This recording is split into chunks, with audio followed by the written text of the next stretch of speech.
y nos reúnes en este momento para confrontarnos con tu palabra, para perfeccionarnos, para santificarnos. Y mi oración en esta tarde es que en todo este grupo de varones que nos encontramos aquí, te glorifique, Señor, y que conforme tu iglesia está reunida aquí y se esparcirá en unas horas, en un rato, que la bendición que tú nos impartes la podamos transmitir a otros, especialmente a los que están más cerca de nosotros, Señor, pero siempre proclamando tu nombre y siempre siendo esa luz que deseas que seamos. En Jesucristo ruego dirección a mi vida y a la vida de todos los presentes y que te glorifiques. Amén. Tomen asiento, por favor. Voy a continuar yo con el tema que inició nuestro hermano Absalón. Si hablamos del señorío de Cristo, quiero enfocarme más. Sé que hay muchos jóvenes y posiblemente algunas de las cosas que mencionemos en este momento no tengan gran significado a sus vidas, pero lo tendrán. Esperamos por la gracia de Dios que llegarán a formar familias y que puedan ser ese esposo, ese padre que Dios desea que sean. Y los que ya lo somos, esposos y padres, pues qué mejor que ser lo que la palabra de Dios nos dice que nosotros debemos ser. De antemano la palabra de Dios dice en Proverbios que la mujer sabia edifica su casa, mientras la necia con sus manos la derriba. Pero, y eso es verdad también del esposo y padre. El hombre también es menester que pueda edificar esa casa, porque el hombre también puede destruirla con sus manos. Quiero cantarle esta canción de 1974, nada más que no se lo voy a cantar, se la voy a leer. Pero escuche esta canción de 1974. Mi bebé llegó apenas el otro día, él vino al mundo en el mundo usual, pero había planes que alcanzar y recibos que pagar. Él aprendió a caminar mientras yo estaba ausente. Él estaba hablando ya antes de yo saberlo. Y conforme crecía, él decía: voy a ser como tú, papi. ¿Sabes que sí? Voy a ser como tú. Y el gato está en la cuna y la cuchara de plata, el pequeño chico de azul y el hombre en la luna. ¿Cuándo vas a venir a casa, papi? No sé cuándo, pero entonces estaremos juntos, ya sabes, tendremos un buen tiempo. Mi hijo cumplió 10 años el otro día. Él dijo: gracias por el balón, papi. Papi, vamos a jugar. ¿Puedes enseñarme cómo patear? Yo dije: no hoy, tengo mucho que hacer. Él dijo: está bien, papi, y se alejó, pero su sonrisa nunca se borró. Y decía: voy a ser como él. Voy a ser como él. Claro que sí, seré como él. El gato está en la cuna y la cuchara de plata, el pequeño chico de azul y el hombre en la luna. ¿Cuándo vienes a casa, papi? No sé cuándo, pero entonces estaremos juntos, ya sabes, tendremos un buen tiempo. Bueno, él regresó a casa de la universidad justo el otro día. Tengo que decir que luciendo como todo un hombre. Hijo, estoy orgulloso de ti. ¿Podrías sentarte un ratito? Él meneó la cabeza y dijo con una sonrisa: lo que realmente quiero, papi, son las llaves del auto. ¿Puedo tener, por favor? Te veo luego. ¿Cuándo regresas a casa, hijo? No sé cuándo, pero luego vendré y estaremos juntos y ya sabes, pasaremos un buen tiempo. Ahora estoy jubilado. Mi hijo se mudó de casa. Justo el otro día le llamé y le dije que me gustaría verte si no tienes inconveniente, hijo. Él me dijo: me gustaría, papi, pero no tengo tiempo. Ya ves, mi nuevo trabajo es demandante y los niños tienen gripa, pero fue un placer platicar contigo, papi. Ha sido un placer platicar contigo. Y luego, conforme colgaba el teléfono, él ha crecido. y es muy parecido a mí. Mi muchacho es justo como yo. El gato está en la cuna y la cuchara de plata. El pequeño muchacho de azul y el hombre en la luna. ¿Cuándo vas a venir a casa, hijo? No sé, pero entonces nos juntaremos, papi. Entonces pasaremos un buen tiempo. ¿Se siente feo leerlo nada más? Y tal vez soy yo, tal vez es usted, o usted, o muchos aquí. ¿Verdad? El tiempo se va, el tiempo vuela, se lo digo. Mi hijo cumple 15 años el próximo mes, en abril. ¿Verdad que vuela, hermano? ¿Se acuerdan cuando llegamos? El tiempo vuela. Un día, tal vez, me sentaré en silencio solo en la sala, o tal vez un día usted se sentará solo en la sala, porque mi hijo es igualito a mí. Seré como tú. Al hombre se le ha dado la responsabilidad de la familia. Si la familia es o no es como Dios quiere que sea, el principal responsable es el hombre. Si la familia es o no es como Dios desea que sea, es responsabilidad del hombre. Dependerá en gran manera si yo ando como dice la palabra de Dios me manda que yo ande, o si no ando como la palabra de Dios me dice que yo ande, si la edifico o no la edifico, si destruyo o no destruyo a mi familia. El cimiento de la familia, según Proverbios, yo quiero hablarle a ustedes, enfocarme en el libro de Proverbios. Proverbios 1:7 dice que el principio de la sabiduría es el temor a Jehová, y el cimiento de la familia es el temor a Jehová. El principio, el fundamento de la familia, el cimiento que sostendrá todo es el temor a Dios. Es que el varón sea un hombre temeroso de Dios. Y por lo tanto de allí deducimos lo siguiente: si el principio, si el fundamento de la familia es el temor a Dios, deducimos que el varón de Dios, que el hombre de Dios debe de ser, es un cristiano, es un hombre que busca cómo agradar a Dios, que busca todo y se complace en todo aquello lo que su Señor le dice. El hombre no cristiano bien puede tener ciertas virtudes, porque los hay. Hay hombres no cristianos que son honestos, que son trabajadores, que son responsables, etcétera, etcétera. Aún sin Cristo son así. Pero ese hombre adolece de la principal virtud, la justicia de Dios. La justicia de Dios que se le imparte en Jesucristo, cuando Dios lo declara un hombre justo. El hombre que teme a Jehová es un cristiano. El hombre que teme a Jehová es un hombre que ha recibido la justicia de Cristo. Es un hombre que está revestido de Cristo. Escuchamos ahorita, que está revestido de la justicia de Cristo. Su justicia es ambas cosas. Es santidad en Cristo y también acciones rectas, acciones justas. Así que el padre no cristiano puede tener buenos hijos. El padre no cristiano puede tener buenos hijos, y lo pongo entre comillas. Me refiero a hijos que no beben, hijos que no fuman, hijos que no roban, hijos trabajadores, hijos honrados, etc. Pero no tienen el temor a Jehová. No tienen el temor de Jehová. Solo es una conducta externa. Lo hacen solamente para cumplir y hacer ciertas conductas, no por agradar a Dios y reverenciar a Dios. ¿Observa usted pues lo diferente que es en la situación? Simplemente se les enseñó: no fumes, hijo, no bebas, hijo, no hagas esto, hijo, no hagas lo otro, hijo. Y son conductas, pero no está revestido de Cristo. No está revestido de esa justicia de Jesucristo, del Espíritu Santo del cual se nos habló hace un momento.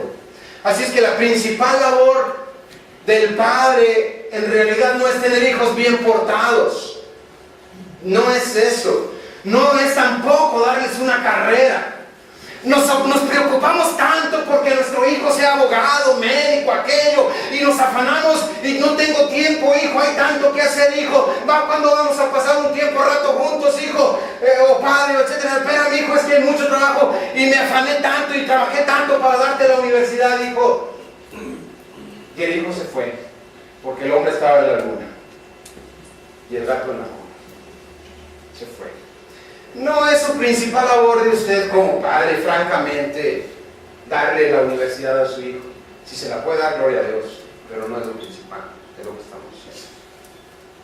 La principal labor de un padre es guiarlos y enseñarlos en el temor a Jehová, es conducirlos a Cristo, es enseñarles en palabra y en testimonio a Jesucristo, presentar hijos piadosos, o sea, parecidos a Dios. Dios nos los prestó, Dios nos puso en nuestras manos, en nuestras vidas. Entonces es lo más parecidos a Dios, a Cristo. Colaborar con Dios, colaborar con Cristo, levantar una descendencia piadosa a Dios, levantar una descendencia piadosa a Dios. Para ello, antes que nada, ese señorío del Cristo del cual estamos hablando, antes que nada debe de ser limpio de su pecado, debe de estar reconciliado con Dios, debe de ser una nueva criatura, debe de tener una nueva naturaleza, debe de estar revestido de la justicia de Cristo, de la santidad de Cristo. Al creer en Cristo, al arrepentirse de sus pecados, sin la justicia de Cristo será imposible aproximarse al plan y al propósito que Dios tiene para él y para usted como padre y para la familia. Sin Cristo es imposible. Sin Cristo está trabajando de balde, está construyendo sobre la arena. En vano madruga, en vano va y se mata en la maquila o donde quiera que trabaje. Está haciéndolo de balde, entienda. En balde está trabajando ahorita. Si ya tal vez, porque veo que vemos varones de diferentes edades, tal vez sus hijos ya están en la universidad, pero créame que tanto esfuerzo que usted ha hecho por meterlo en la universidad es de balde si no lo lleva a Cristo. Sin Cristo es de balde. Y dése cuenta y véalo y diga, ay, wow, es cierto, mi hijo a lo mejor se identifica con el canto que cantamos hace un momento que leímos, ¿no? Es en Cristo. Es en Cristo que el hombre encuentra la verdadera masculinidad. Es en Cristo que el hombre encuentra la verdadera hombría. Es en Cristo que el hombre encuentra su verdadera identidad. Es en Cristo, revestidos de Cristo, saturados de Cristo, respirando a Cristo, siempre Cristo, y es en Cristo. Por eso es que el hombre de Dios, el principio comienza con un fundamento, es temer a Jehová, venir a Cristo, que tus pecados sean perdonados. Es con la justicia de Cristo que Cristo imparte, y su ejemplo, que el hombre podrá ser un esposo y un padre como Dios desea, como Dios planeó, como Dios diseñó que fuera. Sin Cristo, pues, repito, será imposible. Sin la justicia de Cristo será imposible. Esa nueva naturaleza que se te imparte, esos nuevos propósitos, esos nuevos motivos, esas nuevas aspiraciones, 2 Corintios 5 y 7, estar en Cristo, esa nueva criatura. Sin Cristo es imposible. Así que, al temer a Jehová, Proverbios 1:7, al temer a Jehová, el hombre comienza a ser sabio. Es el cimiento para la familia y para la vida. Job 28:28 dice, el temor al Señor o del Señor es la sabiduría, y el apartarse del mal, la inteligencia. El Salmo 110:10, el principio de la sabiduría es el temor a Jehová. Buen entendimiento tienen todos los que practican sus mandamientos. Proverbios 10:3 nos habla del hombre justo. El hombre justo, la palabra es tzadik o algo así, pero la palabra justo es común en el libro de Proverbios. Significa ser justo o religioso y recto, un hombre íntegro. Su relación con Dios es buena y su relación con su prójimo es ejemplar. Todo hombre que en verdad es justo es un hombre de oración. Acompáñenme al capítulo 15:8 de Proverbios. Proverbios 15:8.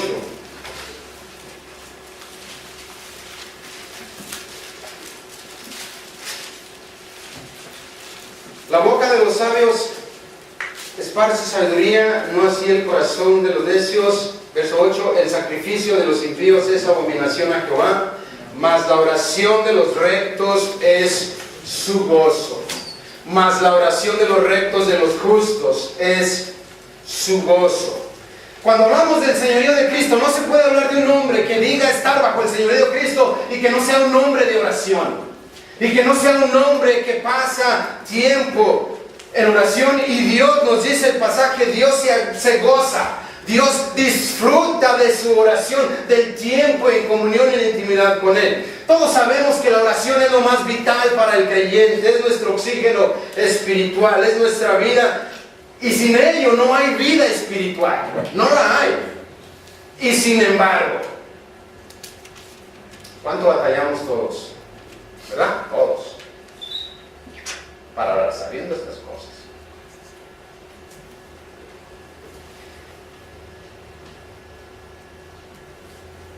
La oración es vital en nuestra vida. Déjenme leerles de un hombre llamado Samuel Chadwick. Se dice que era esencialmente un hombre de oración, que cada mañana se levantaba poco antes de las 6 de la mañana, tenía un lugar apartado donde pasaba un tiempo en oración llamado por él hora tranquila. De él se dijo, la gente que lo conocía, los hermanos decían, que los que te rodean, ¿qué dicen de ti? ¿Estás revestido a Cristo? ¿Hueles a Cristo? ¿Respiras a Cristo? ¿Piensas a Cristo? Etcétera. De él se decía, la gente que lo conocía, que era un hombre poderoso en la oración pública porque constantemente pasaba tiempo en la devoción privada. Cuando oraba siempre esperaba que Dios hiciera algo. Hacia el final de su vida dijo él, ojalá, fíjese lo que dijo él, un hombre de oración, y la gente daba testimonio de que era un hombre de oración, pero al morir él, estando ya en sus últimos momentos, dijo, ojalá hubiera orado más, aun si hubiera trabajado menos, ojalá hubiera orado más, y desde el fondo de mi corazón desearía haber orado más, aun si hubiera trabajado menos. Cada esto, le hace reflexionar esto. Trabaje menos, ore más. El hombre en la luna, ¿cuándo vienes, papi? Tengo que trabajar, hay biles que pagar, ¿quieres universidad? Tengo que ir a sobarme el lomo. Dele lo espiritual, dele su presencia, dele eso, y el Señor proveerá para lo demás. Busca primeramente el reino de Dios, su justicia, y lo demás viene por añadidura. Yo lo he predicado muchas veces y lo voy a decir ante ustedes. Yo no tendría satisfacción alguna en ver un título de abogado, de qué sé yo, de mi hijo o mi hija. Y si se pierden en el infierno, ¿qué satisfacción puede darme a mí eso? ¿Qué satisfacción puede darle a un padre eso? Ninguna. ¿Verdad que no? Ninguna. La carne se siente bonita, que digan que mi hijo tiene el título esto. Oh, mire usted, hermano, lo que hizo, usted sí. Eso es basura, hermanos. El alma de mi hijo, el alma de sus hijos, las almas de nuestra familia, eso es lo que cuenta. Los títulos se van a la basura, se queman y demás, ¿o no? Y sé a quién estoy hablando, y no soy un antiintelectual, no estoy en contra de la educación, pero primero es lo primero. Amén. Primero es lo primero. La oración es el aliento vital y el oxígeno del cristiano. Aún así, la mayoría de nosotros encontramos que es muy difícil, a pesar de que sabemos que es vital. Y sin embargo, se nos ordena. El hombre justo, el hombre que teme a Jehová, el hombre cristiano, es autodisciplinado. Es autodisciplinado. El señorío Cristo nos enseña eso. Por eso ora. Así que, ante todo, el hombre que teme a Jehová es cristiano, por supuesto, es cristiano. Porque será en Cristo que verá y aprenderá lo que significa ser un hombre.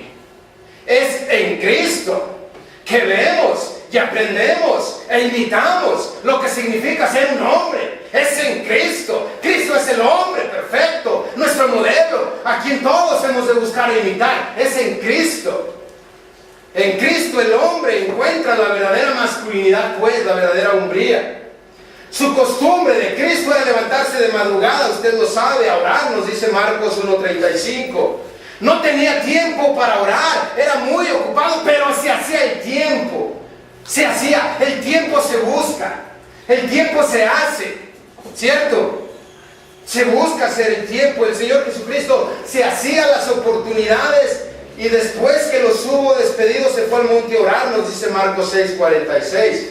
Oraba cuando tomaba decisiones, nos dice Lucas 6:12, cuando tuvo que escoger a los discípulos. Así es que escogió a 12, dice el verso 13. Otra vez nos vuelve a decir el 9:28 y 29, nos relata que era su práctica común y que se levantó muy de madrugada y era su práctica común. Cristo, sin lugar a dudas, nunca se quejó como este hombre Chadwick. Y Chadwick era un hombre de oración. Era un hombre de oración.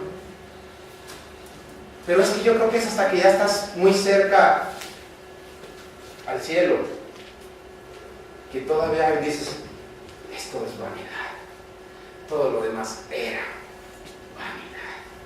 Me afané con cosas que no. ¿Cómo anhelo ya estando aquí haber orado más, aunque hubiera trabajado menos? El Señor Jesucristo, sin lugar a dudas, nunca se quejó de haber dicho, ¿por qué no oré más? Porque él era un hombre que pasaba tiempo orando. De hecho, en Lucas 18:1 él refirió una parábola sobre la necesidad de orar siempre y no desmayar. La necesidad de orar siempre y no desmayar. Ya se fue así, su vida de oración fue intensa hasta los últimos días. De hecho, él murió orando. Él murió orando. Mateo 26:39, Padre mío, si es posible, pasa de mí esta copa, pero no se haga como yo quiero, sino como tú, Padre. Lucas 23:46, Padre, en tus manos encomiendo mi espíritu. Y habiendo dicho esto, expiró. Vivió orando y murió orando. Quien no imita los pasos de Jesús en la oración no tendrá poder en su vida espiritual para dirigir su vida ni la de su familia, ni la vida propia ni la vida de su familia. Los conducirá no por pastizales y aguas vivas, sino por desiertos, no por aguas frescas, sino por aguas atascadas de mundanalidad, de carnalidad, que hieden, que ya nos decían los hermanos, que huele mal. Huele mal. Dios se goza en la oración del justo. Proverbios 15:8 nos lo dice allí. Aquí se nos dan dos elementos del culto, en el 15:8 se nos dan dos elementos de la adoración de los judíos, dos prácticas, las cuales eran el sacrificio y la oración. Ambas eran aceptables ante Dios. Dios las había mandado a ambas y se hacían en voz alta y en público ambas. Pero ahí nos dice que Dios rechaza el sacrificio del impío, no en sí porque sea malo el sacrificio, sino por la naturaleza del que lo ofrece, porque huele mal. Huele mal, no hay santidad. Entonces Dios se goza de este hombre, porque es un hombre que ordena correctamente sus prioridades, que como Dios las ha indicado y Dios las ordena. Es un hombre que busca primeramente el reino de Dios, su justicia, y todo lo demás se le da por añadidura. Este hombre sabe muy bien lo que practica. Primero es Dios, después lo que venga. Entonces lo que implica aquí que primero es la oración y el estudio de la palabra de Dios, estar en comunión con Dios. Dios se goza también de su oración en segundo lugar, porque habiendo sido justificado, el hombre justo, el hombre que teme a Jehová, habiendo sido justificado, vive en justicia, vive en santidad, vive en obediencia. Sus acciones y no solamente sus palabras muestran que en realidad teme a Jehová. De otra forma, Dios no se gozaría, Dios no escucharía sus oraciones. Dios quiere, dice la palabra de Dios, que todos los hombres levanten manos santas, haciendo siempre rogativas, oraciones y peticiones y acciones de gracias. 1 Timoteo 2:8. Simeón, hombre justo, piadoso, esperaba la consolación de Israel y el Espíritu Santo estaba sobre él. Lucas 2:25. Hechos 10:1-2. Cornelio, un hombre piadoso y temeroso de Dios con su casa y que hacía muchas limosnas al pueblo y oraba a Dios siempre. ¿Cómo no se va a gozar Dios? ¿Cómo Dios no se va a gozar de las oraciones de este hombre? Si no estamos andando en la luz como marca Jesús, Dios no va a escuchar nuestras oraciones. Él dará oído sordo al hombre impío. De hecho, en Isaías 1:15 dice: cuando extendáis vuestras manos, yo esconderé de vosotros mis ojos. Asimismo, cuando multipliquéis la oración, yo no oiré. Llenas están de sangre vuestras manos.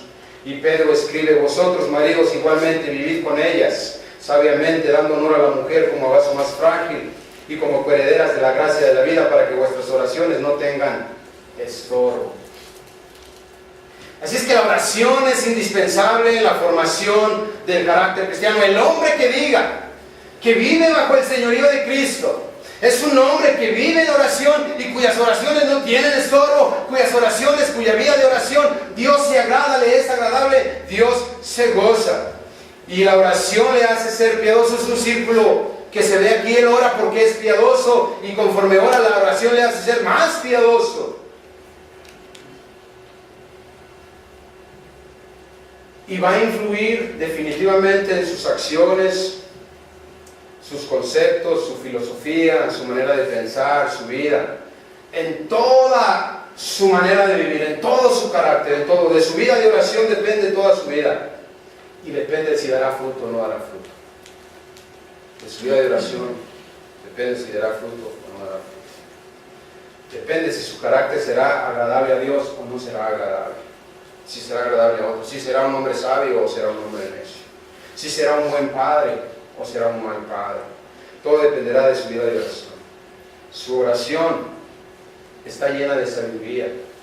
Su oración es guiada por el Espíritu Santo, porque él ha aprendido a estar en comunión con Dios. No pide egoístamente, no pide tontamente. Se lo digo, este hombre va descubriendo cada vez más la voluntad de Dios y deja de pedir por menudencias, que no va al centro y hace suyas las oraciones, por ejemplo, del apóstol Pablo en Efesios y en Colosenses, para que seáis llenos de toda sabiduría, inteligencia espiritual, andando como agrada al Señor. Todo eso comienza a pedir de una manera que trae gloria a Dios, y deja de pedir por menudencias, porque Dios le va dando sabiduría. Ora por la gloria de Dios. Ante todo, Señor, si sanas a este hombre, por tu gloria, para tu gloria. Y si no lo sanas, para tu gloria y para tu honra. Si a esta mujer, si aquello, para tu gloria y para tu honra. Y en todo lo que pide siempre es la gloria de Dios. Siempre quiere ver la gloria de Dios, y siempre pedirá para la gloria de Dios. Este hombre es enseñado por Dios. Sus oraciones están llenas de alabanza, de adoración. Ora más por bendiciones espirituales que por materiales, comenzando con él mismo como padre. Pide ser transformado en su manera de pensar, en su manera de vivir, en cómo él actúa como padre, como esposo, como aquello, como pastor, como lo otro. Él pide comenzando con él, por su carácter, por su conducta. Pide ser un ejemplo de la grey. Pide: Dios mío, muéstrame dónde están mis errores, líbrame de los que me son ocultos. Cada vez en su manera de pensar, su manera de vivir, Cristo se va haciendo más patente en su vida, más palpable, aunque sin lugar a dudas que no será perfecto. Pide también por su esposa, para que ambos sean modelos del amor y del carácter de Cristo para sus hijos. Pide por sus hijos, pide por su familia, que su familia sea enriquecida con toda bendición espiritual y transformada. Sus oraciones son cada vez más enfocadas no en este mundo, sino en la gloria de Cristo, en la gloria de Dios, más cristocéntrico. Es lo más parecido a Cristo, lo más posible. Todo hombre se casa con una esperanza. Lamentablemente, en millones de casos se va desvaneciendo. Y va en juego el destino eterno de la familia. Va en juego el destino eterno de su familia. Toda ella o parte de ella sufrirá las consecuencias eternas. El plan de Dios es que criemos una descendencia piadosa para Él. Una descendencia piadosa para Él significa conducirlos a Jesús, quien nos conduce al Padre. Nadie llega al Padre si no es por Cristo. Por eso es que también en el capítulo 10 de Proverbios, versículo 8,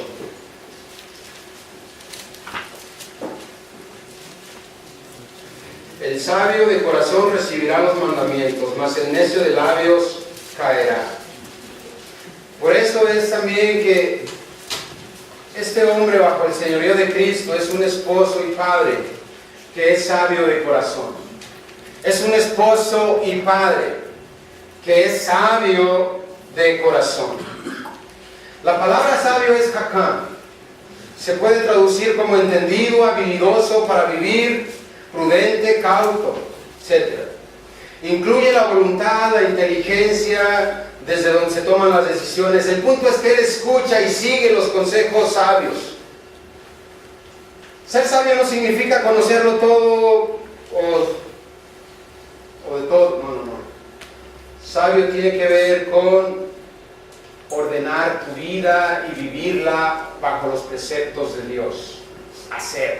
Ser habilidoso para vivir. Ustedes conocieron a Maradona o a Messi ahora. Es habilidoso para jugar. Que así vivamos la vida con habilidad. Seamos habilidosos para vivir de una manera que trae gloria a Dios, aplicando la palabra de Dios a nuestra vida.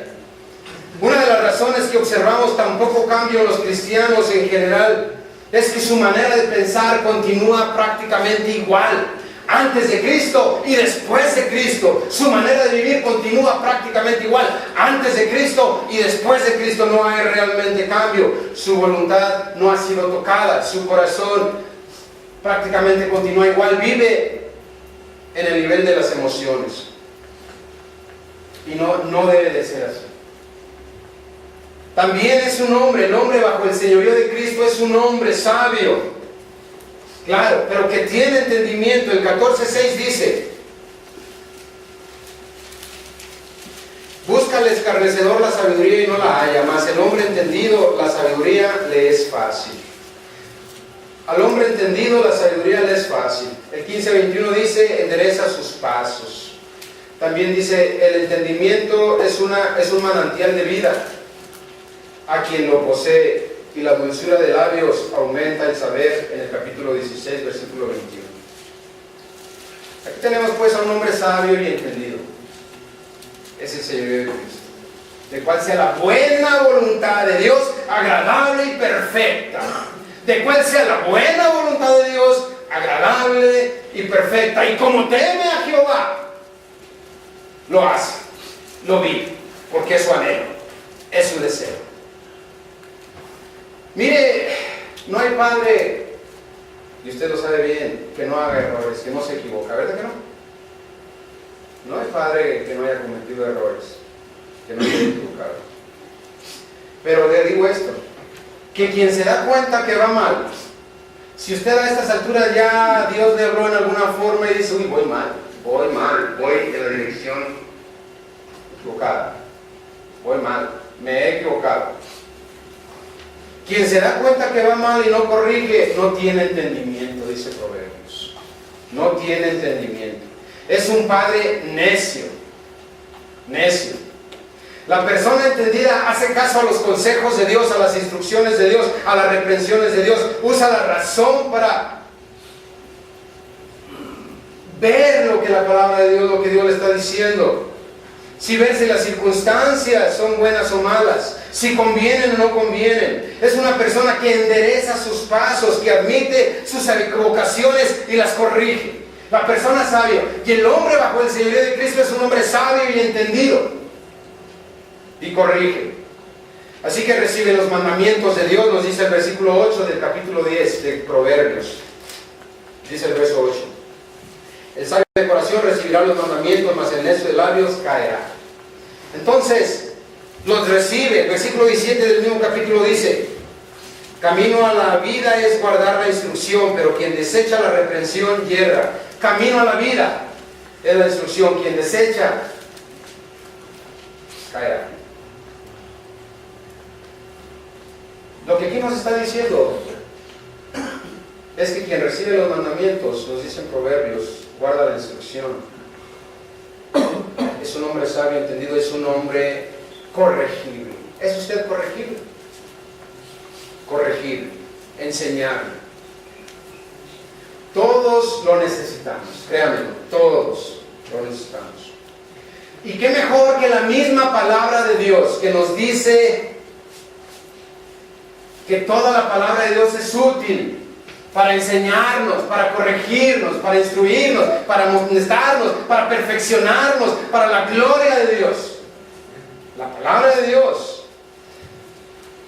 Moisés fue sabio al consejo de su suegro Jetro. ¿Recuerda? Fue enseñado. Salomón, Señor, soy inepto, soy inadecuado, me falta sabiduría, Señor, ayúdame. Se ayudó. Este es el hombre, es sabio, es corregible, obedece los mandamientos de Dios, escucha los mandamientos de Dios y los consejos de otros cuando son sanos. Estas virtudes son invaluables. Dios sabe que no hay hombre perfecto, pero hay hombres que están dispuestos a corregir y hay hombres que escucharán y no quieren ser corregidos. ¿Qué esposo pues o qué padre no se ha equivocado? ¿Verdad? Y este es el punto para usted y para mí. Vamos a continuar iguales. Créame que a mí sí me cala el cantito que le canté, sincero. Me cala. Y yo no quisiera, usted quisiera estar en esa posición. Los muchachos, pues, ni les viene ni les va en este momento, pero llegará el momento. Pero la palabra de Dios aquí nos está amonestando. Esa es nuestra principal labor. Capítulo 11, 12. El que carece de entendimiento menosprecia a su prójimo, mas el hombre prudente calla. También dice el 12, 16. Así es que ese es el asunto. Termino, o para ir terminando, yo le voy a decir una cosa que si es este tipo de hombre que estamos hablando, un hombre bajo el señorío de Cristo, sabio, con entendimiento, lleno de ora, recibirá un galardón firme. Proverbio 11, 18 al 19 dice, recibirá un galardón firme. 11:30, el que gana almas es sabio.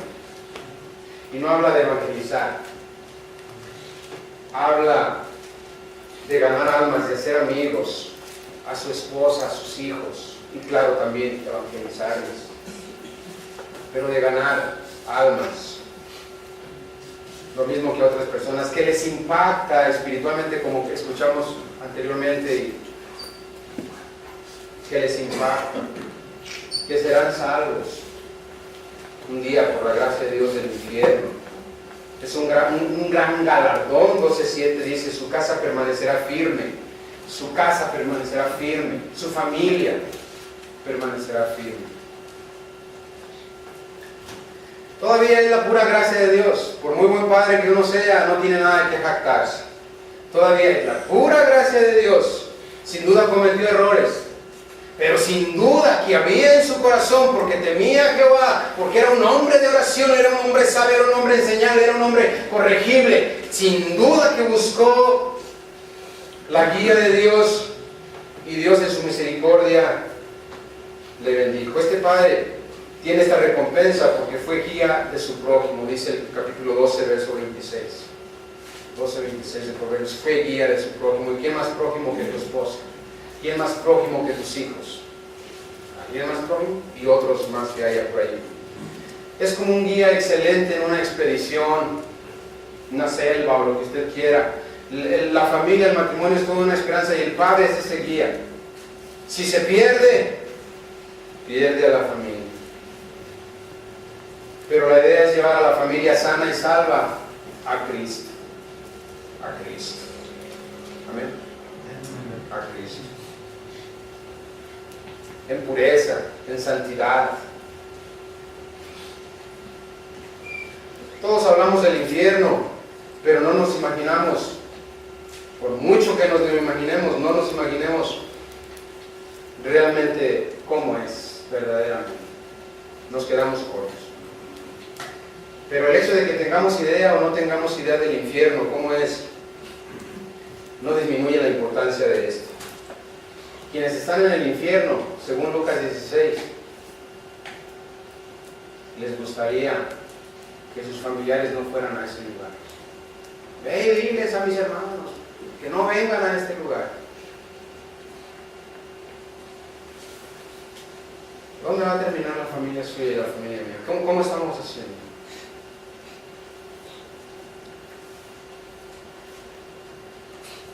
El hombre sabio logra ver lo que Dios ve y con la gracia de Dios salva a su familia. Él mismo alcanza salvación al ir en arrepentimiento y fe a Jesucristo. Pide el perdón de sus pecados, escucha y obedece los mandamientos de Dios. Es un hombre que se echa de rodillas, es un hombre que hace su hábito y su disciplina, la oración, la intimidad con Dios, y que busca siempre hacer todo lo que le agrada a Dios. Bajo la influencia de este hombre, su familia encontrará a Cristo. Bajo la influencia de este hombre, su familia encontrará a Cristo. Salvarán del infierno. Dios responderá en su gracia, sin lugar a dudas. Lo que usted haga para terminar hoy, con lo que escuchó, revelará qué tipo de padre es usted. Un hombre sabio, entendido, o un necio. Sabiduría aplicada es guardar la instrucción, lo que escuchó uno. La sabiduría le puede salvar no solamente la vida a usted, en la vida física, a su familia. Habla de Dios, puede hacer esto.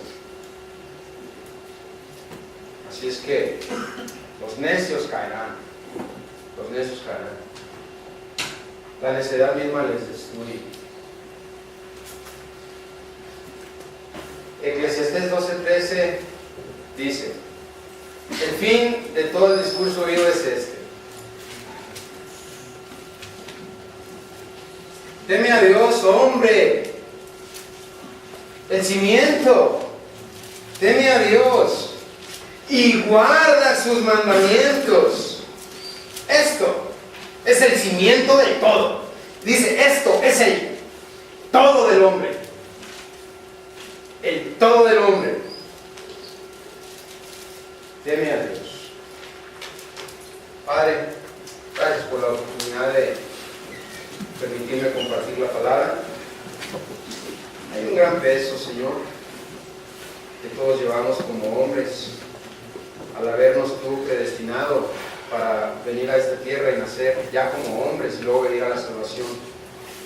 Pero ya como hombres hay un gran peso porque llevamos impuesto por tú la autoridad, liderazgo en nuestra familia, en nuestro hogar. Y te ruego por todos los varones que están aquí, aún los jóvenes que no tienen familia aún, Señor, pero que estas palabras queden en su corazón. Queden en su corazón y de todos los hombres que están aquí, y quizá mucho de lo que se dijo aplica a sus vidas, Señor. Y tal vez algunos ya lo vivieron, lo del canto que iniciamos en esta mañana. Tal vez ya lo han experimentado, lo están viviendo. Y ten de ellos misericordia y de todo este grupo, todo este tu rebaño.